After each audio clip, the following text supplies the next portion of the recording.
Hi there, and welcome to the Living with SMA podcast. We're here to have conversations about living with spinal muscular atrophy. Throughout this podcast, we will be covering lots of different topics, from preparing for university, getting the most from your personal budget, sex and relationships, and lots more. So we invite different hosts from across the SMA community to come together here. We want to answer your questions, provide you with useful tips and recommendations, and also share personal stories. So please do reach out and connect with us here at the charity SMA UK. Thank you for listening, and we hope you find the podcast useful.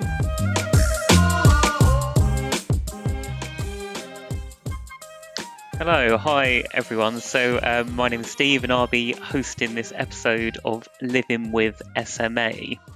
As a quick introduction to myself, so I'm 28 years old, I live independently in West London and I work for the UK government in the UK Civil Service, where I've done a number of different roles in EU exit, COVID response, and will shortly be joining HMRC. So as many of the listeners will already know, that there are 4 types of SMA. So type 1, which is the most severe type, to type 4, which is often referred to as adult onset SMA, which has more milder symptoms. And this podcast today will be focusing on type 3. The condition I have, and I'm very excited to be joined by Eden and Josh, who also have SMA Type 3. So thank you so much for being here, and I'll let you both introduce yourselves shortly. And before we join as well, I just want to say a big thank you to the SMA charity as well, SMA UK, who of course set up this podcast as well and provide lots of really invaluable support networks, information, and lots more as well. SMA is a very rare condition, as lots of the listeners will know, with around 1 in 10,000 babies being affected by this. And as such, it's really exciting that I'm joined here today with others with SMA. I haven't had much contact with other people with the condition as well, so this will be a really insightful and unique experience for me as well. Just as a bit of a disclaimer before we start, so all of the views on this podcast are our own. We are not talking for the whole SMA community, and from my understanding, lots of people experience SMA very differently as well, and hopefully that will sort of be shown throughout the podcast as well. So I'll now pass you over to Eden and Josh just to briefly introduce yourself, maybe say a bit about what you're doing at the moment, and share anything else that you may want to. So Eden, shall I pass over to you to go first? So my name is Eden Kent. I'm 21.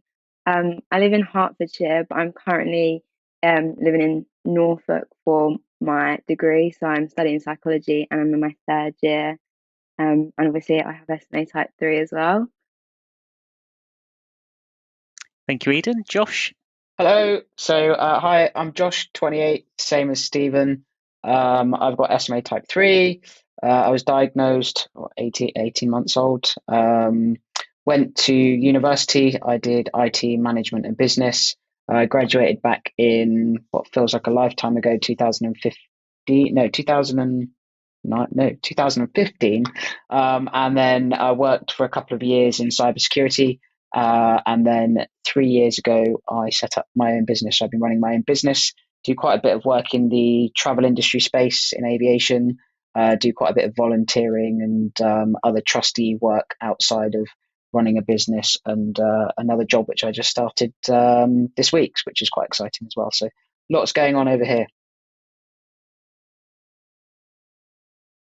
Brilliant. Thank you, Eden. Thank you, Josh. And why don't we just kickstart the podcast with just sharing maybe our experiences of sort of independent living, so what we're currently doing, where we're currently living, what our current situation is as well, and maybe highlighting what is currently quite easy for us to do, maybe what's harder as well. And I mean, as I mentioned before, so I live independently, so I live on my own, which is great. And I think one of the main reasons I'm able to do that is when I moved out, the house needed completely sort of work done to transform it into what it is now. So I had sort of a new kitchen, new driveway, a new bathroom put in, which was quite a unique thing to have done, and that's actually enabled me to sort of live on my own. And the changes I've had there is sort of the hob in the kitchen is sort of lower to make it a bit easier.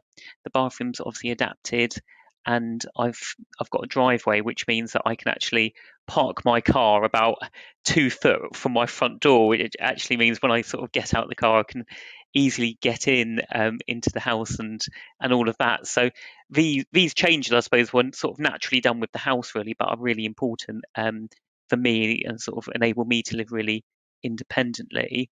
Um, Josh, did you want to sort of share what your current living arrangement is at the moment? Well, I hate to say it, but well, I don't hate to say it because I love my nan very much, but I'm back living with nan.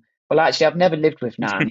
I lived with my mum when I was younger. Then I moved in with my dad. Lived with my dad till I was 18. Then went to uni, and kind of that was when independent living started, and it was kind of very crazy adjusting at 18 to independent living after having your family do all of your care. And when I uni was great because it was all fairly accessible, and you knew where you were and you had everything there. But after uni, it soon became quite apparent that the private rented sector is basically not completely non-accessible. I think there's like 2% of properties in the UK that are actually defined as accessible.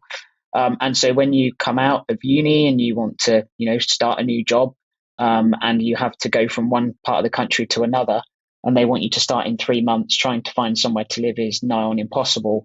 You're lucky if you get your wheelchair through the door, let alone worrying about adaptive bathrooms and hoists and kitchens and all of those kind of amazing stuff that we should be having. And I was living in Bristol before COVID, and when COVID hit, my family decided that it was safer for me to leave where I was living and move back home. And since I've moved back home with nan, I've actually not got anywhere to live now. So I'm currently in the process of either going down the social housing route or staying with nan for a while and waiting for something to come along. So I'm kind of in a state of flux. So that's just very quickly my perspective of where I'm at. And I do have quite a lot of experience when it comes to independent living anyway within the private rented sector, which we can probably touch on maybe later. Mm-hmm. Mm-hmm. No, thank you, Josh. And I certainly found when I was looking at places, it was the simple access in terms of getting in the front door was one of the main challenges as well. The amount of ground floor flats I looked at, which actually had 2 steps to get into the reception area, which was very surprising because it all looks nice and shiny online and very accessible. But actually, when you get to it, there's lots of difficulties. Do you know what I found? There. Do you know what I find most hilarious is when you actually, if you next go down through your high street and you bump into an estate agent on the high street, just have a look and actually see if you can actually get into the estate agents in your chair. And I can guarantee you most of them you can't get into. So if that doesn't sum up how difficult it is to find a private rented house, if estate agents don't have wheelchair access, you've got no hope. Mm-hmm. Exactly, that's a really good point on that one. How about you, Edith? You mentioned it at university at the moment. So I'm in my 3rd year. In 1st year, I lived in halls, and obviously I had like accessible flat, like the big bathroom, automatic doors, and that was really great. And then in 2nd and 3rd year, I decided to move out away from halls because all my friends were, and I didn't really want to be stuck. They gave me the option to stay in halls, but I didn't want to sort of be alone. So I had a bit of a struggle, like finding houses that had a downstairs bathroom and bedroom, and obviously were quite accessible. But I did find somewhere, so I live with 4 other girls. And it's been alright, to be fair. And then I travel home now and again, so I live sort of between uni and home, and I have like friends and family that help me there. So I mean, I've not had the struggle that you guys have had, but I'm sure it will come soon. No, thank you, Eden. And then just touching about, I suppose we've all got SMA Type 3, and just wondering how the condition has potentially changed through both of your lives from sort of childhood to growing up. And my sort of experiences were when I was a lot younger, I was walking until around 12. I started using crutches to sort of help me get around a bit more. And then about 15, 16 years old, I started using a manual wheelchair more, and then got an electric wheelchair as well. And this sort of coincided to me changing schools. I went from quite a small school with only a couple of hundred children to a really big community college as well. And as such, it was like that's really big for you to walk around. So let's get you a wheelchair, which was really, really useful. And then around the age of, I think, 17, 18, I was sort of permanently using the wheelchair. And I suppose I didn't see the impact too much of going from walking on crutches and then using a wheelchair, because my environment was changing and I needed to use the wheelchair anyway. So now I sort of use that permanently all the time. So I don't know, Josh, if you wanted to share your experiences of how your condition potentially has changed. I mean, it's interesting because when you listen to your perspective and your experience, Stephen, SMA Type 3 just seems extremely broad in terms of, I suppose, ability, because I'm kind of the polar opposite. I mean, like I said, I was diagnosed at 18 months old. It became very quickly apparent that I couldn't, walk unaided. And I've always needed a walking frame. I couldn't ever really walk independently without support. And it got to the point where I probably got my first power chair at the age of about 6 or 7. It may even been slightly younger. And then by the time I got to 10, I think I lost the complete ability to walk. I could weight bear, so I could stand. And then when I had my operation, scoliosis, or curvature of the spine, had that at 14.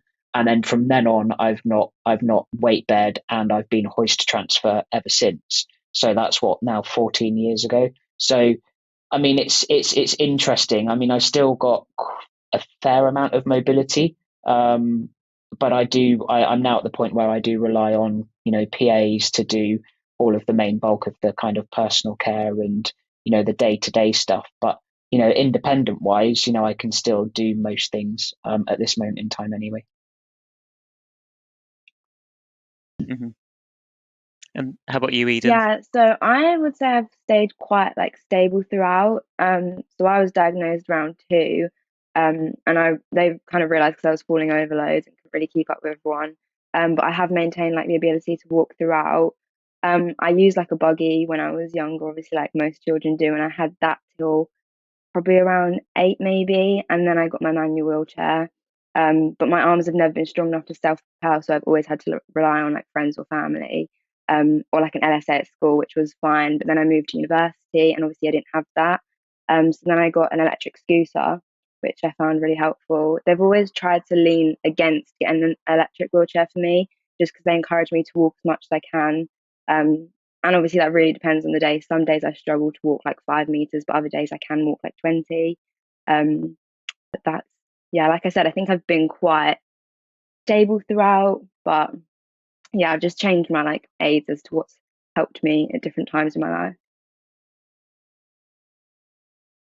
And that's a really interesting point there, where you're sort of encouraged to walk as much as possible to keep that ability going. And that's sort of what I've been advised by the doctors, I think, throughout my entire life: keep your exercise levels up and all of that, which can sort of be difficult sometimes when people with SMA potentially get more tired or have more fatigue than others. How about sort of levels of exercise? Maybe what you do to keep going, or do you go to the gym, anything like that?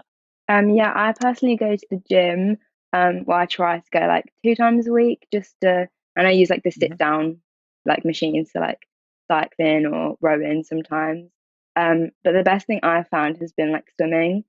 So when I was younger, I had hydrotherapy for 10 years, probably from 6 to 16, and I found that really beneficial. It was just a fun way to exercise. You didn't really realize you were doing it, and obviously the warm pool really helped. But going into adulthood, I've not been offered that, so I have to sort of go and swim on my own, which, I mean, it depends. It can be hard, especially in winter when it's cold and you don't want to go out. But I think that really helps, because I can do different movements in the pool than I can on land. So it keeps my range of movement quite broad. No, that sounds really good, and put me to shame a tiny bit. I was reflecting earlier that before lockdown, I sort of was working in London every day, which meant sort of getting up, getting in the car, putting the wheelchair in, and then spent lots of the day actually going around the office self-propelling. And like yourself, Eden, I can't self-propel for long distances, but I sort of need to push myself a little bit, then have a break. And I always find the perception quite funny that if you're in a wheelchair, you must have strong muscles because you push yourself around all the time in the arms. And I've often had to explain to people, no, I've got a weakness condition, which means if I push myself all day, I can't build up my arm muscles as well. So I've sort of missed that from going into the office. But I mean, I use manual wheelchair around the house, so that keeps me quite active. And I've also got a sort of a mini electric bike, which sort of pedals for me, but then I also put in some effort as well, which is really good to sort of stretch my legs and keep me active as well. Josh, how about you? Yeah, I mean, I've always been active since I was very young. I always had physio right from the get-go. I've done a lot of exercises in infant school. My nan used to take me swimming most mornings when I was at school, doing a lot of swimming, a lot of hydro maybe once or twice a week. But unfortunately, once I got to secondary school, that kind of all died out. And it wasn't something that was continued. And I think, proof is in the pudding by what you guys have done is by being able to maintain that level of exercise consistently over a sustained period has huge benefits long term. And I think the challenge for a lot of people is maintaining that consistency, because that consistency is king, I find, with our condition. And it does pay dividends. And when I stopped the swimming, I did a lot of physical exercise in the gym. So I did weights, I used power plates, which were very good. I don't know if any of you have used them, but they're kind of like a vibration plate. And I think for both of you, your circulation is probably far better than what mine is at the moment. And the power plate is really good at getting that blood flow going in the legs, and it takes your legs from being cold to like really tingly and warm. And it's just very, very nice. So I did a lot of exercise through secondary school, physical exercise. And then I got to a point where I was doing like table tennis, badminton as well. So I kind of transitioned out of the pool into kind of this physical space. And lo and behold, I'm now back in the pool, and I've just started doing hydrotherapy again, but twice a week. And I'm already noticing the significant benefits of being back in the pool already. But of course, when you get to kind of, working, it's very hard to get that balance of when you've got so much, because for you guys, where you don't rely so much on personal care at the moment, I've got 4 to 5 hours of personal care a day that I have to bake into my daily schedule, as well as get all of your exercise in at the same time. So it can be quite hard to manage. So you've just got to kind of, assess the situation that you've got and then fit your fitness and everything around that. I think it's important that you prioritize your health and fitness first before anything else. That's what I've learned over the last couple of years, is that has to come first. Mm-hmm. No, and I completely agree with that, because I think when I was a lot younger, I was sort of ignoring the whole fitness element and just sort of getting on with everything, and not many of my friends, to be honest, go to the gym. That's probably more a reflection on them. But I think now I'm sort of 28, I'm actually thinking, actually, I do need to do a bit more exercise and keep myself going, especially now I'm at home majority of days now, with work from home as a standard policy where I am.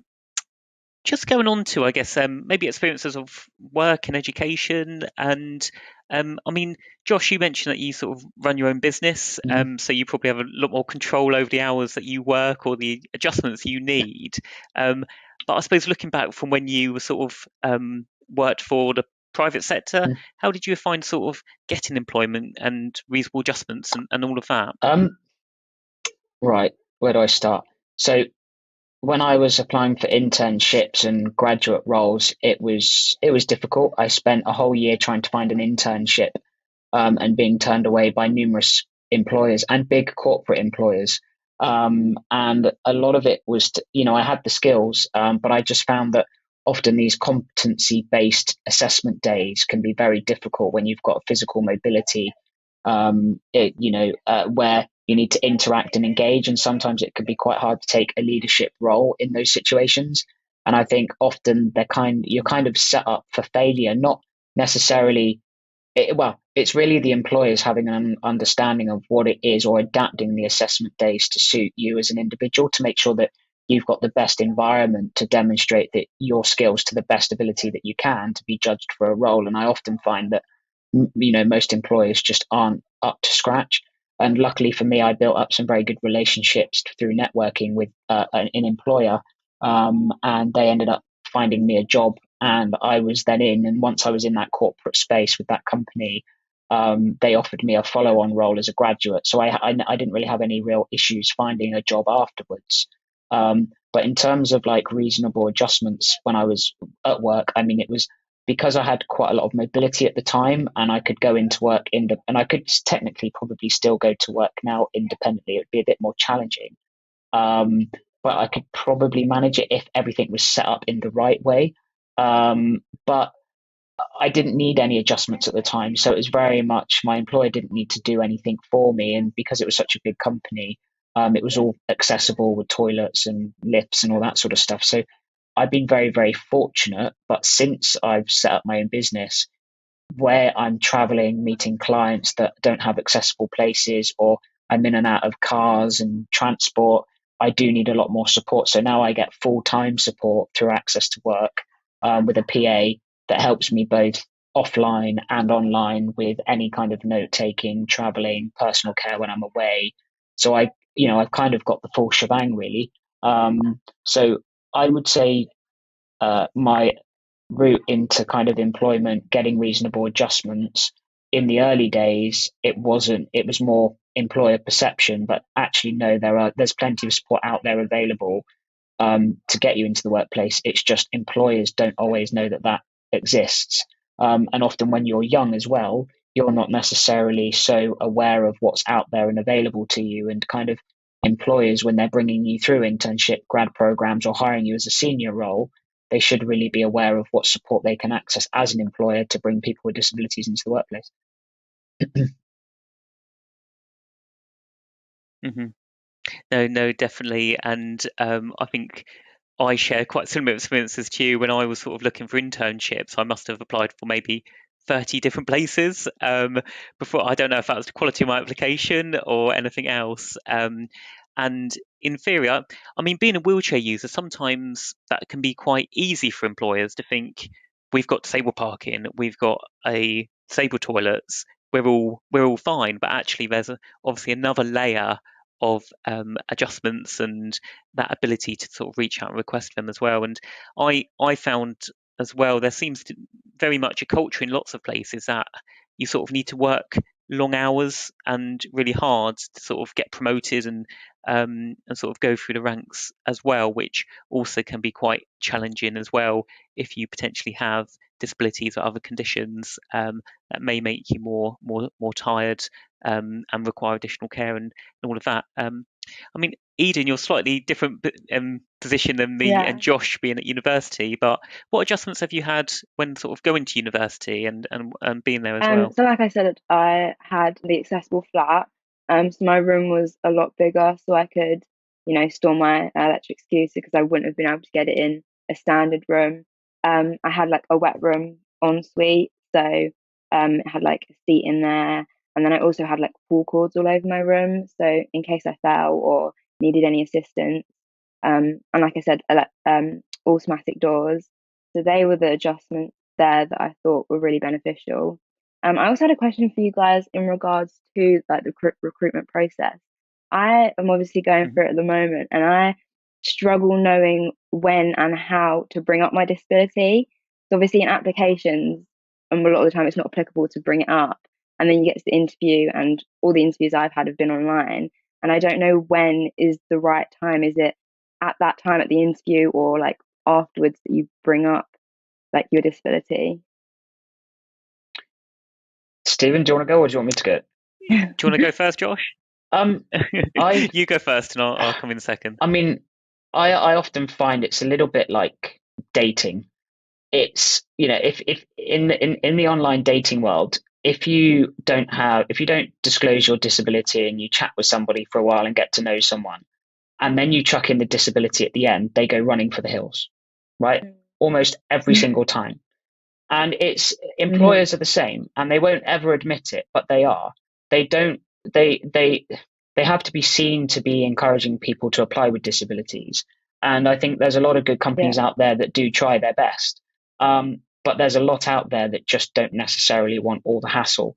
But my view on this is that you're better off disclosing your disability straight away, because if an employer is going to hire you based on your skills, then the disability is irrelevant. And if the disability comes into play, you're going to be wanting to work for an employer that values your disability rather than working for an employer that actually doesn't really care about you in the first place. So my point is that if an employer hires you on your skills and then your disability comes in behind, then and they then value that, then that's the employer you want to work for.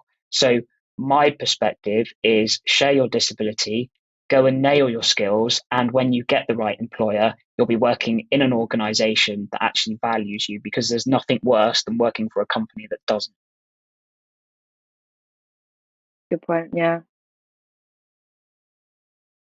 And just to add to that, I think I completely agree. I think you will get an idea of what that company is like and how you'll be treated working for the company based on how they respond to your disability or your reasonable adjustments on a sort of application stage as well. And I mean, not bigging up the civil service where I work, but I've always found that a very inclusive and very good employer in lots of senses. And I've moved around lots of different departments within the umbrella of the civil service, and I found that very easy to do. And I've always been very open in my disability and had very good experiences, to the extent of, I think when we used to do interviews in person, I used to sort of go along to the interview and there wasn't a chair there because they knew I was a wheelchair user, and they'd sort of removed a chair, so I would find it quite easy. And that sort of really stood out to me. I know it's potentially quite a small example, but that really stood out to me as well. So yeah, I completely agree with Josh in the whole dating metaphor as well. Go on, Josh. I think it's also worth knowing that depending on organizations that you apply for, if you apply into a large organization, you often go through a recruitment pool, and you're just like a number. You go in, you do your assessment days, and they pick the cream of the crop. And what I find is that when you go through those processes, the people that are actually assessing you on the day might not always be the manager that you work for day to day. And so often people say, well, you'll hear people say, I would much rather work for a crap company with a good manager than a good company with a crap manager, because you don't want to be working for a manager that doesn't respect and appreciate who you are and what you bring to the table. And so often, if you are applying to smaller, medium companies where the people that are interviewing are the people you're going to be work for day to day, and you get on well with those individuals, you're going to be in for a much better chance of, again, you're increasing the percentage of you falling into a much better role with a right manager that can help and support you to make you become the best employee that you can, and really enjoy what you do. So I think it's also keeping in mind that you want to get a feel for the people that you're speaking to during that hiring process and whether or not you're going to be working for them, and use those kind of senses that we have as humans to pick up what they're going to be like. I think it's crucial to have a good day manager.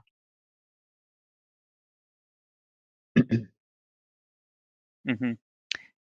Completely agree as well. And I think lots of organizations think sort of the culture comes from the CEO, and I think an element of companies' cultures do, but also I think it's part of every manager, every professional in that organization to sort of live and breathe that inclusive culture as well. So that's a really interesting point.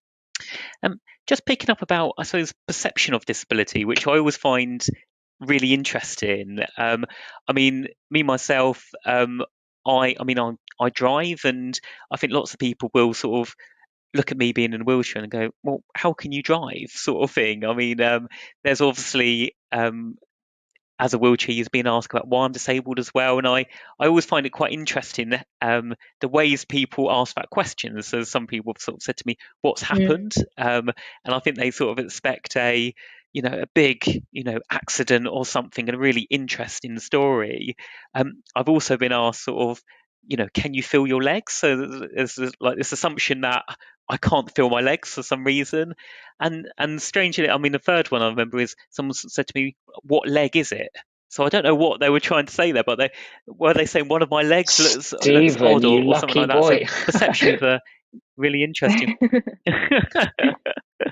um, and I suppose, Eden, I mean, I was looking on your Instagram the other day, because we follow each other, and you were sort of reflecting on how sometimes you will walk alongside your wheelchair and sort of use that as well, and that sometimes can put across a different perception. Did you want to share your experiences of that at Yeah, all? I mean, I get a lot of comments. Also, adding on what you said, a lot of people ask like, "What's wrong with you?" And it's like, "Oh, like nothing's wrong with me. Like I've got a disability. It's not wrong."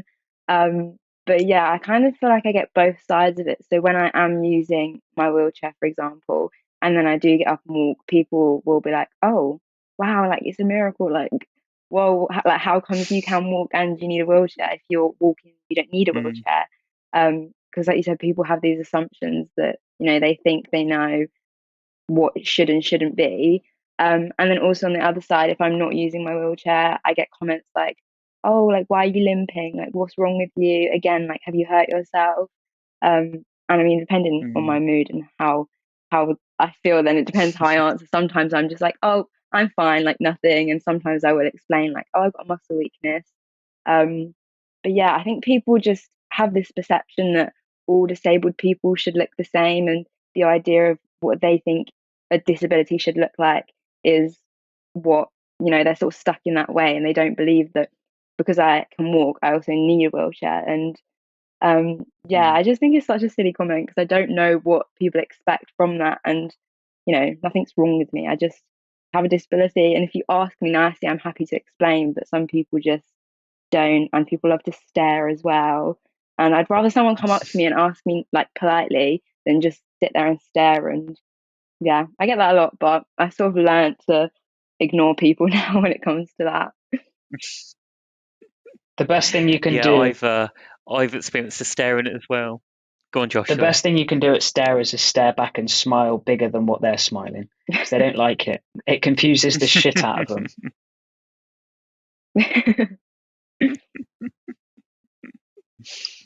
Yep. How about you, Josh? What experiences have you had? I mean, there's all sorts of numpties out there, but at the end of the day, people can assume what they want, but that's just their own ignorance. And I never judge people. I think obviously because we've had the condition and we know what it's like, you never, I think you always, in your mind, in the back of your mind, you always judge people, not to be rude, but you do, that is kind of human nature. I think it's ingrained in us, but you don't go up to people and, say things in a way that's very judgmental or condescending or rude. And I often find I don't, me personally, I have no problem people coming up to me and asking me, what's your condition? Because they do want to understand. If they don't know, then how can we expect people to know if they don't know? And they have to ask, but often it's the way in which they ask, or how they ask, or the environment in when they ask it is the problem. And I think a lot of times where these awkward situations arise is probably in social settings, in bars and places where you are doing it, where people aren't necessarily always thinking clearly. But don't get me wrong, there are crazy people out there that just are so goddamn rude, and there's no need for it. But I often think, a good smiley face, a good stare, and a bit of quick wit straight back to them normally puts them back in their place. And, they don't. I mean, yeah, I think that's the best that you can do, and just accept the fact that there are ignorant people out there, and you can't change it. Definitely. No, that's a really good point, and I think on the staring point, I mean, I get the wheelchair out of my car, so my wheelchair folds down and sits on the seat next to me, and I mean, I can pull it in and get it out as well. I mean, it is. a struggle, but I can do it. But I often find lots of people always look at me when I'm doing that, and I'm thinking, are they making an assessment of, whether they're going to offer me help to do this, or are they just quite nosy and thinking, how's he doing that? What's happening there, and all of that really. And I think I used to be quite self-conscious about that, but I think now it is what it is. This is how I get about, and if other people want to explore how I do that, they're very welcome to, really. Um, just, I suppose, picking up on skills and abilities built due to our disabilities, I guess. I always think this is a really interesting one because probably building on what we were speaking about earlier with recruitment and employers as well. I find people with disabilities build lots of additional skills because of their disability. And reflected about mine, I think I've become very organized because I think if I'm going somewhere, I need to make sure there's parking, it's accessible, I can get there, I can get around as well, and I think that's sort of applicable in my work life as well. And I think also more motivated. I think there can be this perception that people with disabilities maybe don't work as hard or anything like that, and I think I've always been very motivated to actually almost prove that wrong. I don't know why I'm like that, as well. And then I often have this internal struggle between my body not allowing me to do something and me being really motivated to do it as well. So I think those are my two main ones. Eden, I don't know if you wanted to share any that you thought about. I definitely think that having a disability has made me more like resilient and like positive. It's so Mm, easy to like get bogged down by things that you can't do. But you sort of have to reflect and think, well, yeah, I can't walk and keep up with my friends, but I can do this, and I am a kind person, and etc. And you look like beyond that. Um, Also, I've had like people say before, like, I'm surprised. And my boyfriend said the other day, I'm surprised you don't get more frustrated more often. And I was like, well, I mm, suppose, firstly, I've lived with it for 21 years. Like, it's nothing new to me. Like, I'm not gonna, I know what I can and can't do at this stage. Um, and also, like, you, there's always going to be someone who's worse off, someone who's better off, and someone who's worse off, and you kind of have to take mm, that and self-reflect and think, yeah, I could get frustrated over not being able to pick something up off the floor, but at the end of the day, I'm still able to breathe by myself. I'm not living in hospital. Like, I mm, think it's given me that sort of compassion to be able to like live with it in a way. So yeah, I'd say that that's what I've found. mhm. Thank you. How about you, Josh? Um, Resilience is definitely up there, which is what Eden mentioned. I think patience is a skill that you have to learn. I think when you get to the stage where I'm at with type 3, you are very heavily reliant on other people doing a lot of the work for you. And often in your mind might be running at a million miles an hour and you want to do all of these things.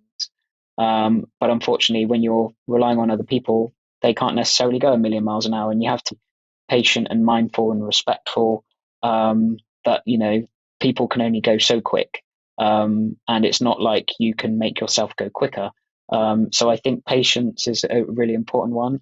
But I think it is about the positivity and making sure that you surround yourself with positive people. I've just had a really tough 2 years, where I've been very negative, and that's never been my outlook on life. And fortunately, I'm free of that now. It's taken me a while, but yeah, the lesson I've learned is always surround yourself with positive people.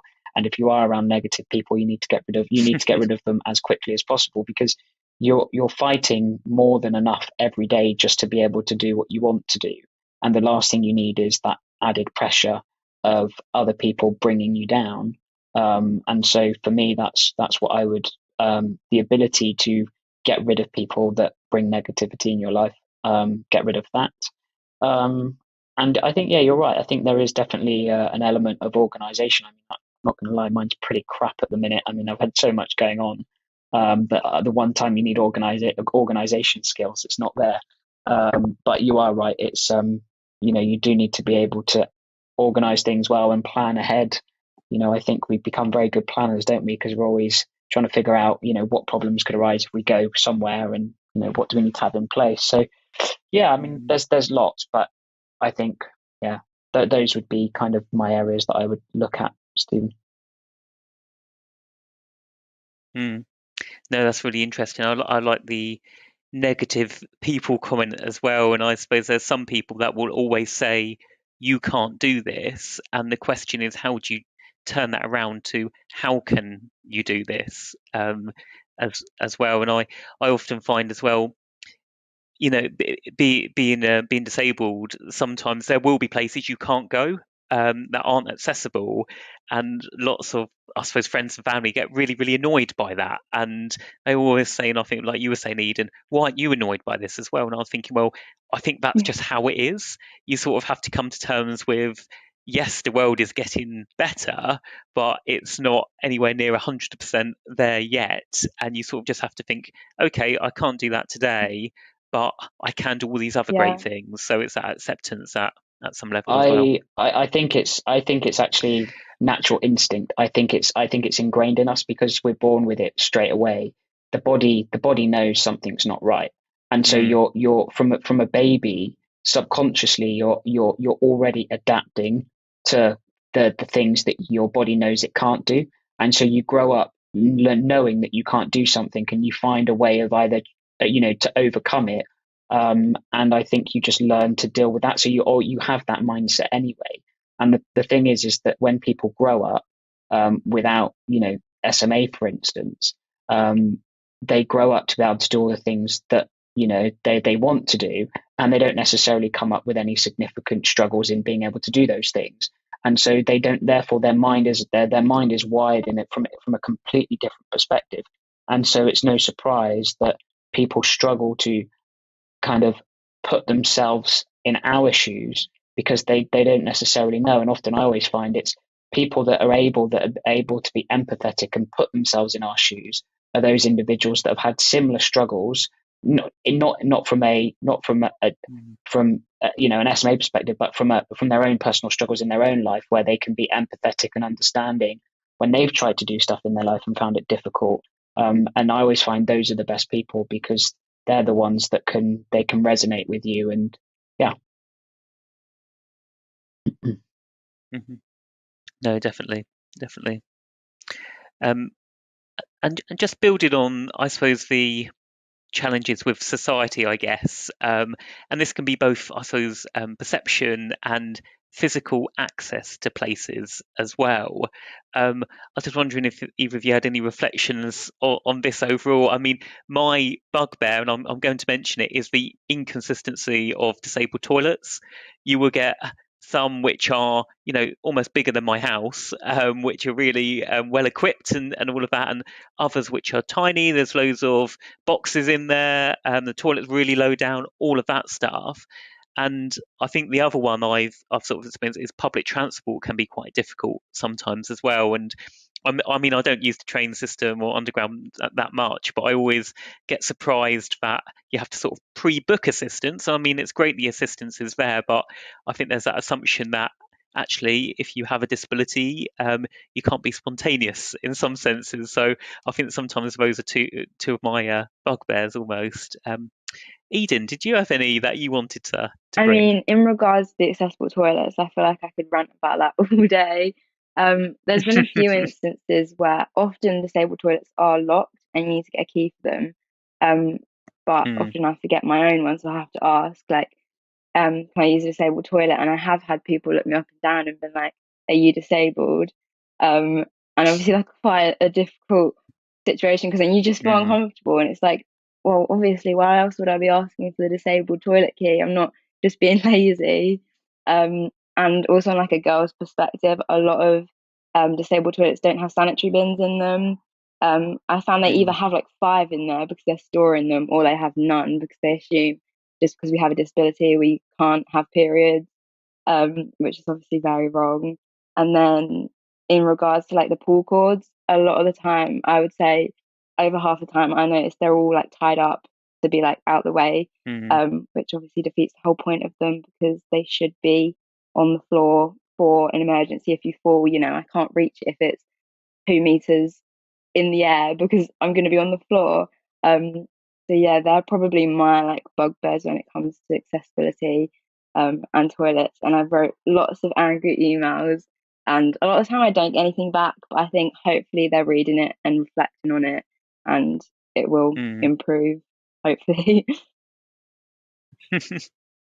Maybe we need another podcast on Oh disabled yeah. toilets where we could talk about that for over an hour. Josh, how about you? Oh, I physical access is just a pain in the ass. From anything, from housing to the high street to transport to attractions, just everything. It's still we're still a long way behind. I mean, don't get me wrong, we are in a much better place than what we were 20 years ago.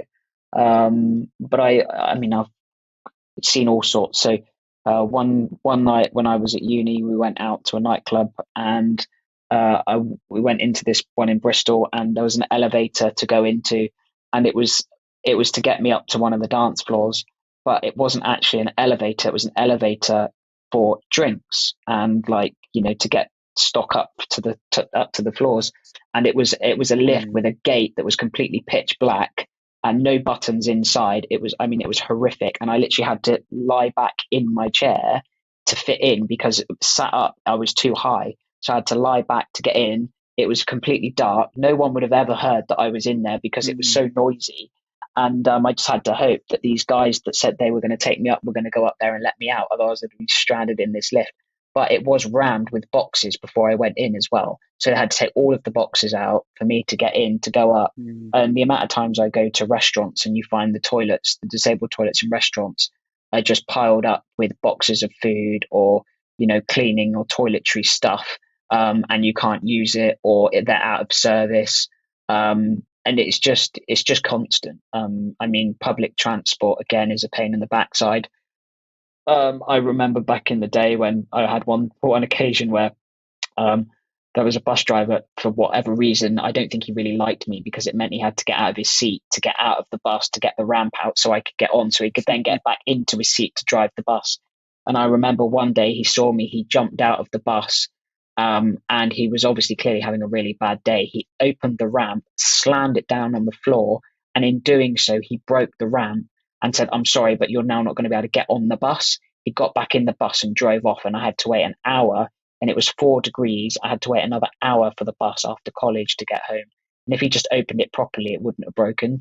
And it's just, again, you get, it's there is infrastructure there that is accessible, but when people abuse the infrastructure that's there for people that need it the most to access stuff, that don't understand the importance of it, that's when things go wrong. I mean, I can go into a leisure centre and before the days of radar keys and locks and things like that, you could go into a leisure centre and you could walk into some of the disabled facilities that would have a hoist in, and they'd all be broken because people were swinging on them as toys or kids were hanging off of them. And actually, no, that's annoying. And leisure centres seem to have got better now at protecting those facilities. But again, it's still the attitude of the public towards this equipment that they can see because it looks different. They want to play around with it, but they don't understand what it's actually for. And again, I think it's just businesses and organizations just need to be more mindful that when they spend money investing in accessible infrastructure, that they actually protect it and look after it. But yeah, I mean, I'll give you another one. I rang up to go to this. Bearing in mind, this is in my local town, and I rang up it was an Italian restaurant, and I rang up and I said, there was a step outside, and I said, do you have disabled access around the back? They said, no, we've got a ramp. Anyway, I turned up there on the night, and they actually didn't have a ramp, so I couldn't get into the restaurant and I had to go somewhere else, and it's just That's a prime so bad. example. It's just a prime example of a building that isn't accessible, where I was told that they'd made it accessible by having a ramp, to turn up that they then don't have it. And it happens all the time. I mean, taxis are a nightmare, the attitude of taxi drivers. But I mean, it sounds largely depressing, but actually it's not. I mean, there's lots of good stuff out there. I just think sometimes it's very easy to pick up on the negative stuff. rather than focus on all of the good stuff that's being done.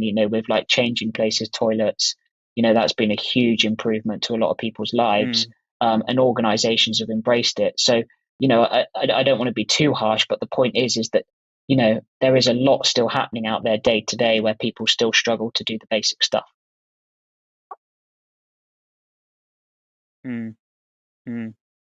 No, and I completely agree with you on that one. I mean, just from my experiences, so every black cab in central London has a ramp which is accessible, but then I've still been waiting for a black cab in the queue like everyone else, and sort of been turned down from someone who didn't want to help me into their cab and stuff like that. So quite often, yes, there's lots of infrastructure there. It's how it's being used, and are people aware of it and aware of its importance as well. But I don't think we're going to fix it here. But hopefully, we're going to raise some awareness of it.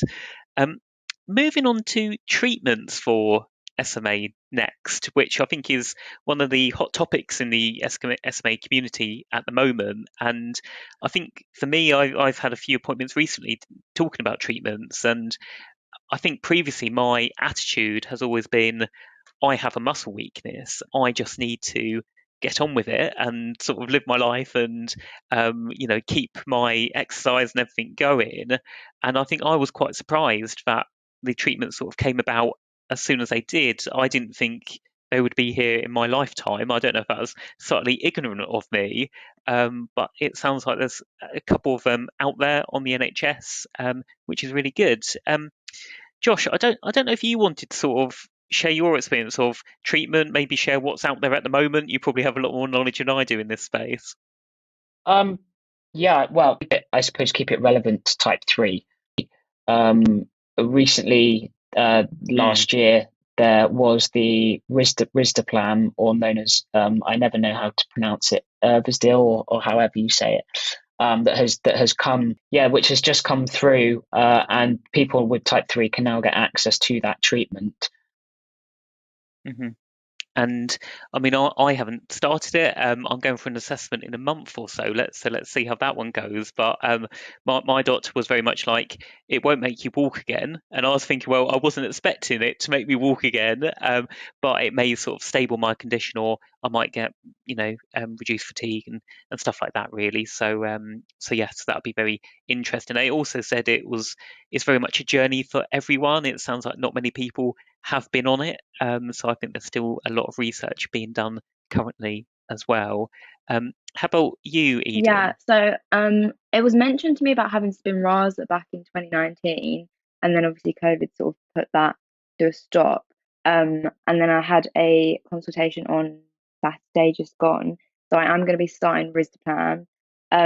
They did sort of suggest Spinraza might be better, but just like where I am in life at the moment, I can't really commit to it 'cause like the loading doses you have to have is it 3 in the first month, and obviously I live 2 hours away from my hospital. I can't keep traveling. So yeah, Risdiplam was the best option for me, and I will be starting that in a few weeks. So we'll see how that goes. But again, I'm trying to set my expectations low, even if it just like keeps me stable. Mm, Then that's great. So and it's also treatment is like coming along so quickly now. I remember like mm. 6 years ago, let's say, my consultant told me that there probably would never be treatment for me and that like I'd never be offered it. And I mean, look at us now. So it's great, and I'm sure it will carry on improving. Yeah, and I also considered Spinraza like you, Eden, as well. And I was thinking I suppose there's the Mm. loading doses and there's the potential recovery time as well. And there's some examples of people that have had it which have next to no recovery time, continue on as they are and have noticed a real difference. However, others that may need a longer time in bed and all of that. So yeah, so Spinraza's an interesting one Mm. as well. Um, so just I thought we'd just finish the podcast by doing some just quick questions, quick fire questions. Um, so something you wish you'd been told when you were younger. Eden, did you want to kick off? Yeah, I would say I went through quite a struggle with like accepting my disability. And one thing I kind of wish I was told was it's not something to be scared or embarrassed about. And also, Josh mentioned earlier about like negative people. I wish I was told that like anyone who makes you feel like a burden or like you're being difficult because you need extra assistance, then like they're not worth being in your life. And anyone who is worth being in your life won't care that you have a disability, and they won't even bat an eyelid that you need help with things. So I think that would be something I wish I sort of knew a bit earlier on. I think for mine, it's probably quite a short one, is in enjoying the ride, and not thinking there will be a final destination. Because I've always felt, oh, when I'm this age, I'll be doing this, or once I've done this, that will open the doors for this. And I think it's actually your life will always change, and with SMA, you sort of have to adapt as your condition potentially changes as well. So almost just sort of going with it, going with the flow, and adapting and changing and enjoying yourself along the ride. And lastly as well, if potentially someone's just had a recent diagnosis of SMA, either themselves or potentially one of their family members, what advice would you give to them? I'm happy to kick off, and I would probably say sort of get advice from the SMA community. I think SMA UK has lots of really fantastic networks out there as well, which I've only recently been exploring at the age of 28 years old. And also be adaptable and be open-minded to what you can do rather than what you can't. So Eden, how about you? I mean, I would definitely agree with what you said. I probably got in touch with people in the SMA community about a year ago, and that's already like helped me a lot. I've learned like different things, and it's also really nice to sometimes you can feel a bit like an outsider when everyone's doing all these physical things, and to have people that you can relate to is really nice. I'd also say like make sure that it's not a taboo topic. Disabilities, SMA as a whole, it should never be a taboo topic, but just make sure that everyone talks about it openly, because I've definitely had times where I felt a bit like I can't say what I want or what I really need because I feel, people aren't aware or something like that. So just, I would say, yeah, definitely get in touch with SMA community, and just have people surrounding you that make you feel included and normal in a sense. I hate that word, but not make it seem like you're different. No, definitely. And I think that brings us to the end of the podcast. So I've really enjoyed speaking to you both about SMA Type 3 and sharing our experiences. So thank you both for coming along. And yes, and I hope the listeners have found this useful and insightful. And if any of the listeners wanted to get in contact with one of us, I'm sure if you contact SMA UK, they'll be able to pass on our contact details. So yeah, thank you. Thanks for having us. You've been listening to the Living with SMA podcast. We hope you can join us again next time, but in the meantime, please don't forget to like and subscribe so you don't miss an episode. You can find out more on our website at smauk.org.uk.